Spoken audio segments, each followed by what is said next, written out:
All right. Good afternoon, everyone. Welcome again. This is our Coffee and Conversation Hour. I am Craig, your recovery coach, and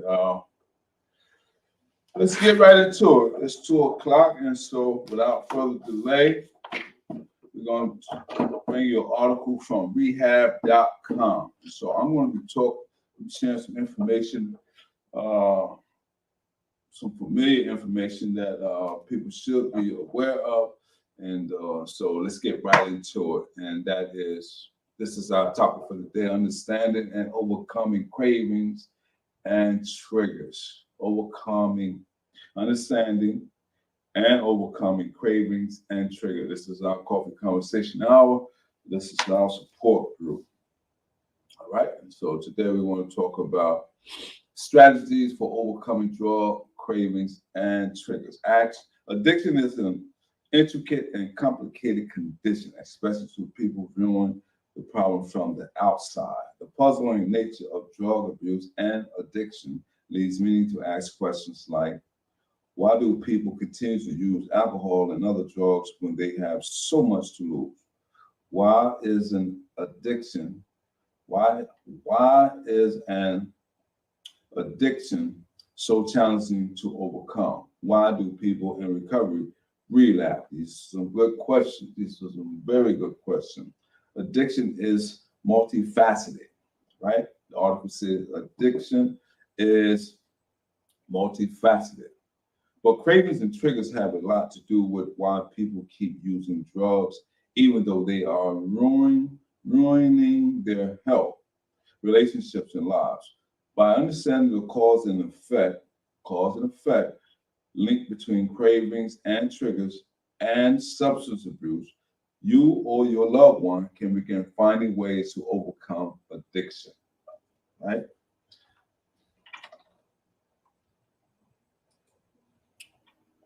What are cravings? I'm glad you asked. What are cravings? Cat, what's good? All right. So we're talking about understanding and overcoming cravings and triggers. What are cravings? In everyday terms, a craving is a strong desire for something. For example, common cravings are for foods or sex. People can also crave drugs and alcohol. Although cravings may seem like a simple fact of life, finding a consensus regarding an official definition is difficult. A possible explanation for this is that cravings are subjective and highly individualized. One person's cravings can vary widely from that of another. Accepted definition of cravings as they are associated with drug use and addiction include, here are the following: a state where the person is focused on acquiring the drug. Talking about cravings, right? Another aspect of it is the desire to use a drug given the opportunity, right? And the last one, talk about the psychological want for the positive effects of the drugs. And so we're talking about craving. And a lot of people, I know when I was in the aspect of using alcohol and drugs, I would have such cravings and triggers, all right? Another topic, while we're on the topic of what are cravings, brain changes and cravings, all right? It said cravings are associated with the psychological and physiological effects of drug use. Not only is it psychologically, the article says it's also physiological, right? The brain changes that someone using drug experience can bring about craving.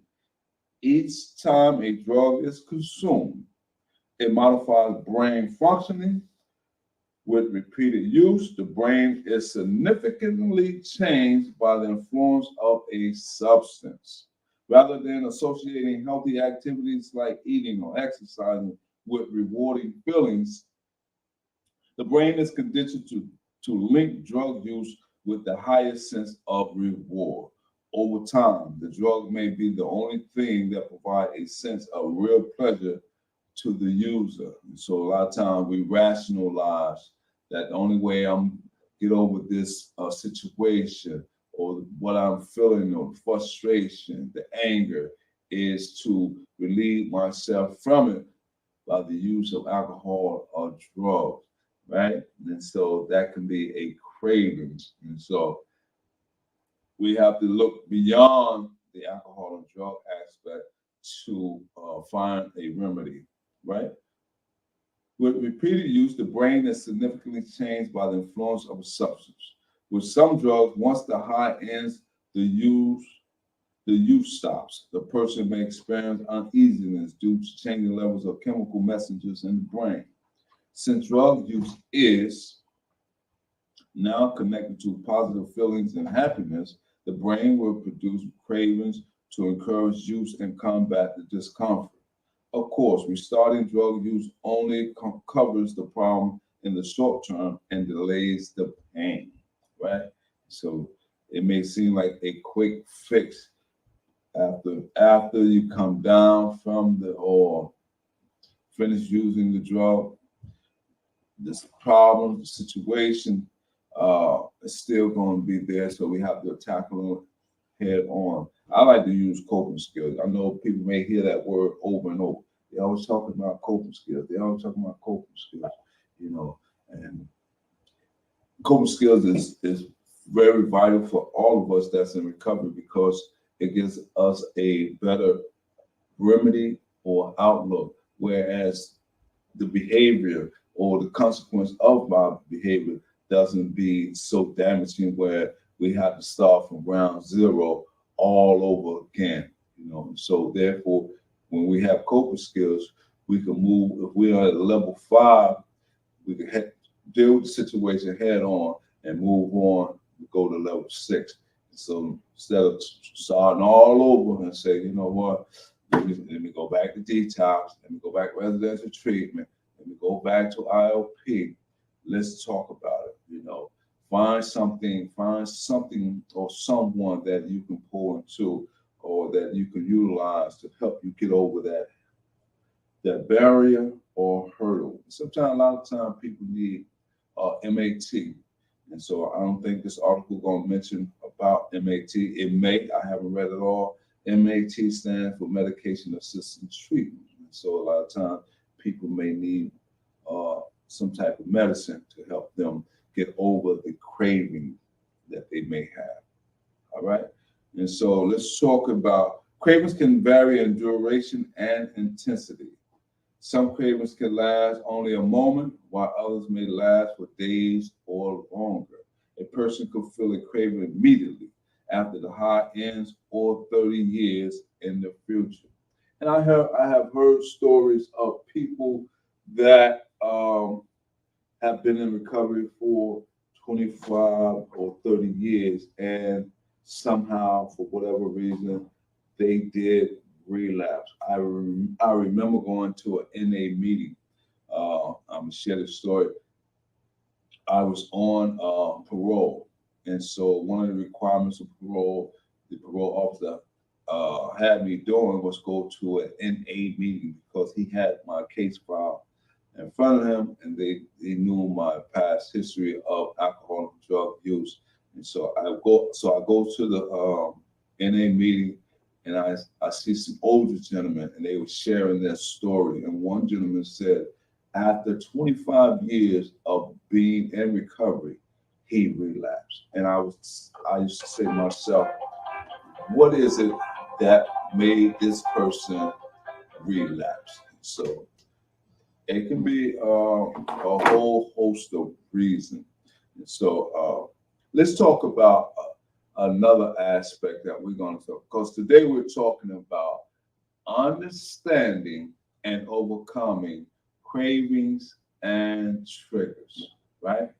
So we just talked about what are cravings. Now we're talking about what are triggers.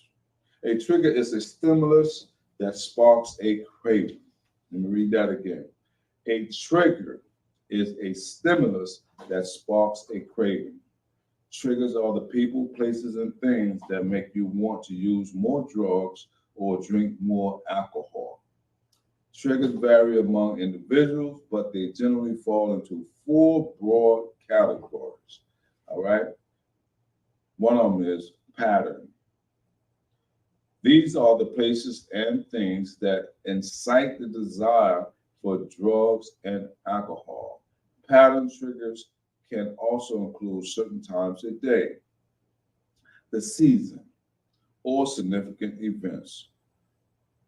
Second one, social. Social triggers can be a single person or a larger group of people that have become associated with drug use. When a recovering individual encounters these individuals, they can have cravings to use. Emotional. Drug use often has emotional roots to celebrate happiness or to self medicate for sadness and anxiety. Emotional triggers are feelings that have become related to drug use. When these feelings are present, cravings tends to emerge. Withdrawal. While the triggers above are psychological conditions, withdrawal triggers are biological responses to a lack of the substance in your body. Withdrawal triggers will usually occur in the days and weeks that follow substance use as the body works to return to its balance. Triggers can be random, though they are usually linked in some way to your previous drug use. The most dangerous triggers will be the ones that span several categories.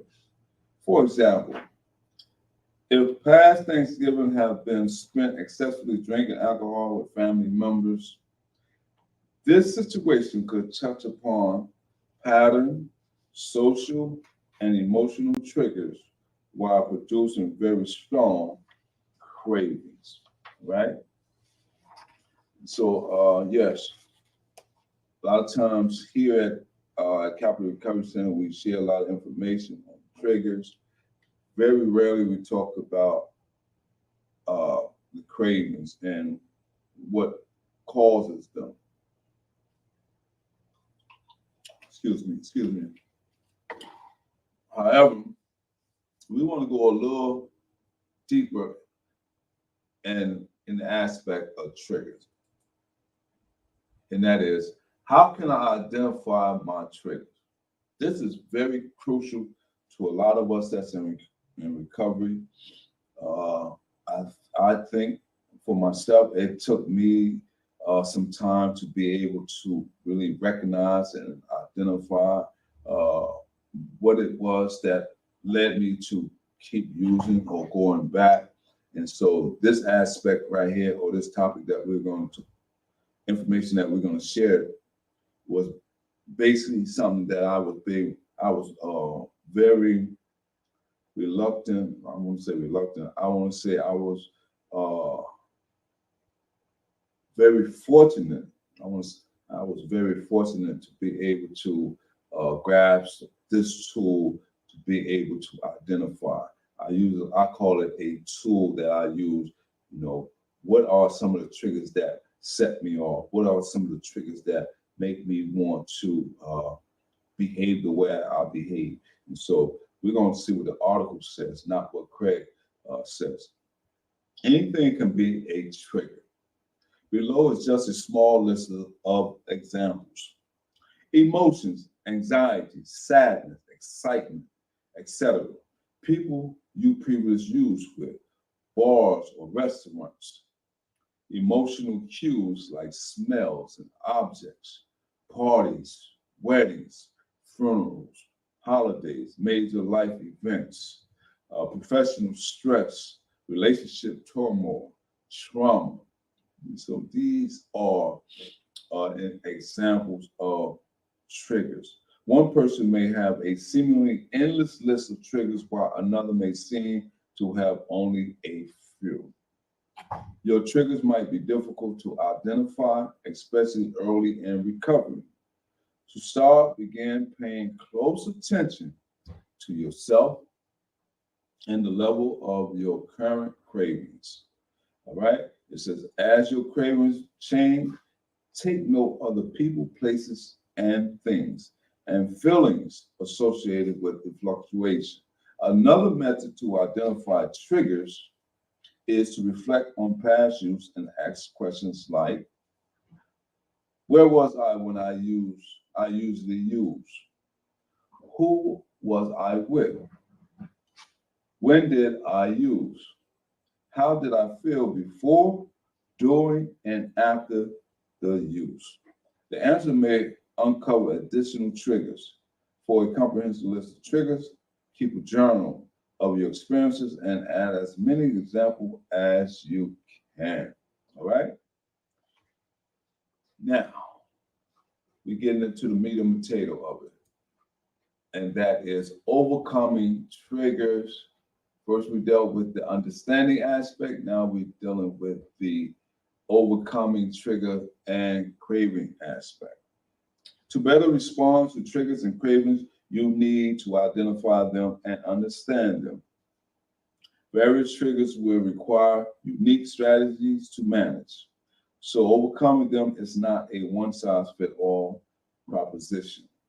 The same is true with cravings. As cravings come and go, different strategies will be more effective than others.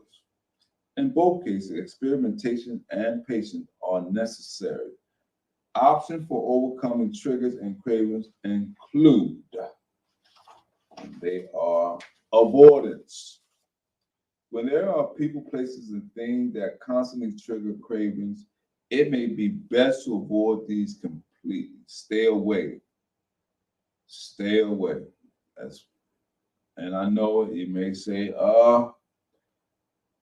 this person, this place where I used to frequent, or these things I used to utilize or use, they was what we call the happenings, or these was the things that brought me comfort or joy. But if these cravings do come into your psyche, into your mind, physically stay away. They may come, but physically think of other thoughts and physically do not engage in it. All right? Pursue alternatives. All right? Unfortunately, some triggers cannot be avoided, but for those that can be, avoidance is a simple solution. Stay busy with healthy behaviors. Avoiding triggers is important, but it's important not to only avoid, but to proactively engage in healthy behaviors that will help you to fight off and manage cravings like exercising, eating healthy foods, spending time with positive influences, engaging in activities and habits you enjoy, such as painting or reading, leaving plenty of time for good rest, watching funny shows or movies, all right, listening to calm or hopeful music, uh, practicing meditation and relaxation techniques, attending support group meetings such as this.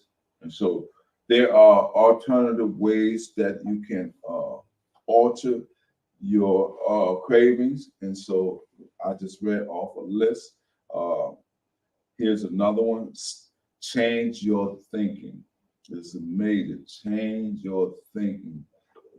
Once you begin to change your perspective of how you view things, your whole entire atmosphere change, your whole entire behavior perspective change. And so change of thinking is major. The way you think about cravings and triggers will impact their effect on you.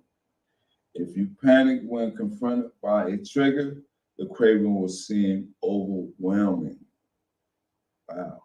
However, if you remain calm and go with the craving, knowing its time limit, you can ride it out. Decide to take control over your thoughts and feelings by making encouraging and optimistic statements to yourself like, I can get through this.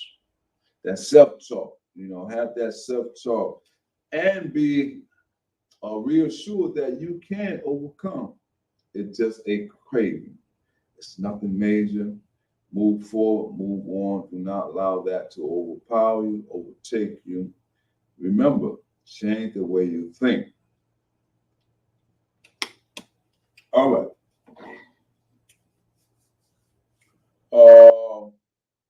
The next one, focus on the desirable aspect of your life.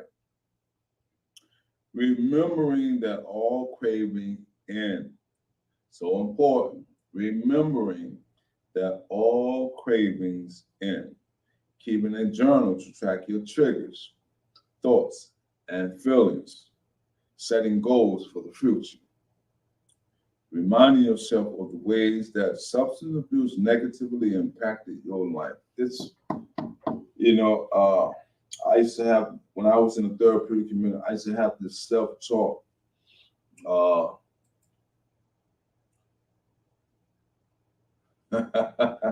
yeah, you're right, Kev. Put that phone on vibrate. You're right about that, man.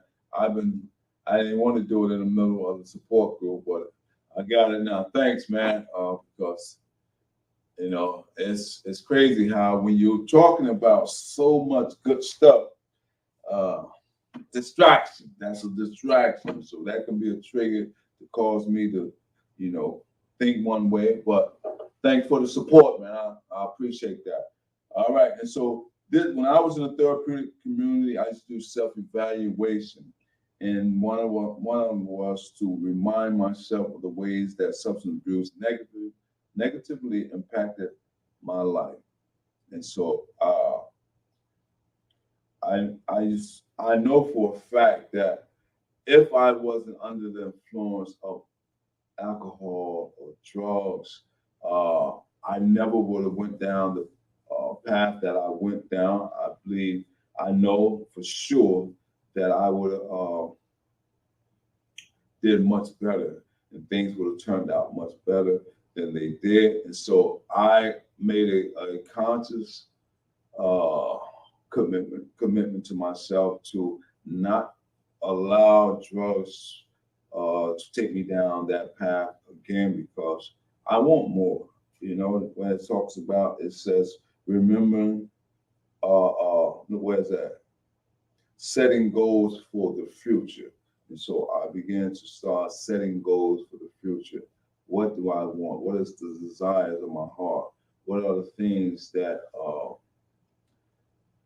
and what are the things that are so important to me, you know? And there's a host of things that I value and I trust, and so I'm not gonna go too deep, but some of the values is family, right?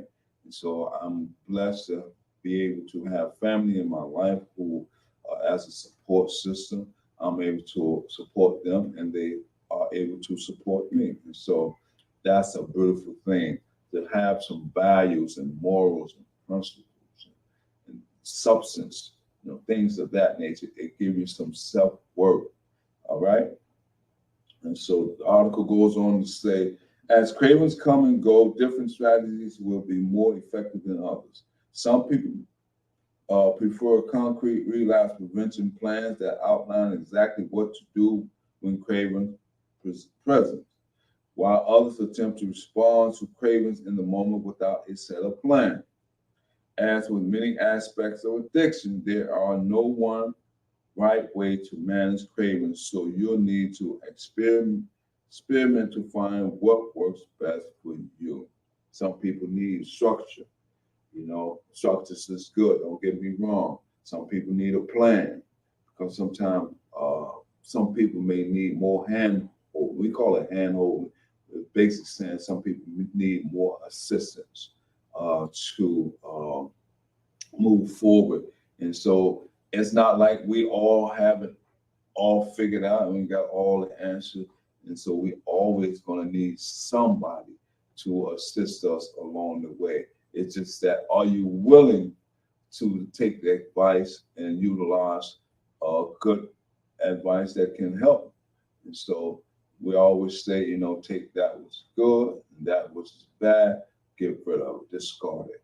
All right. All right. So let's move on. Uh, the next one talks about handling triggers in time of stress or sadness. Handling triggers, right, in times of stress or sadness. Triggers are problematic at any time, but when you are feeling high levels of stress, sadness, or anger, the ensuing cravings may be harder to ignore. Without relying on your previous primary coping skills, drug abuse, you can feel hopeless or trapped. Some emotional situations resulting in heightened triggers include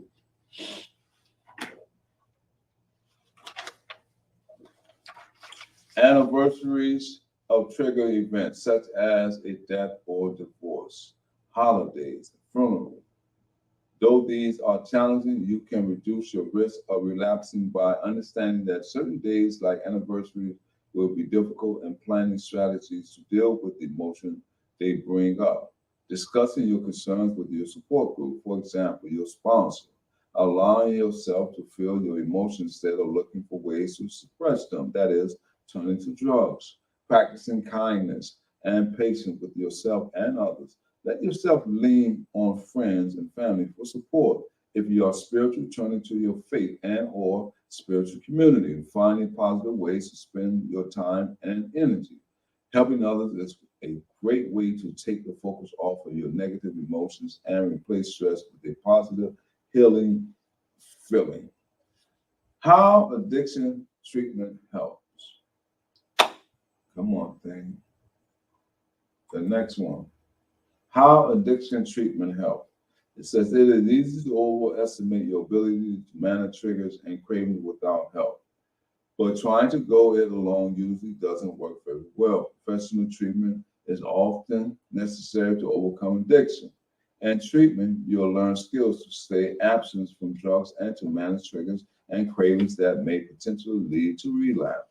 Rehab, drug rehabilitation, typically refers to the process of treatment for addiction through intensity therapy and sometimes medication.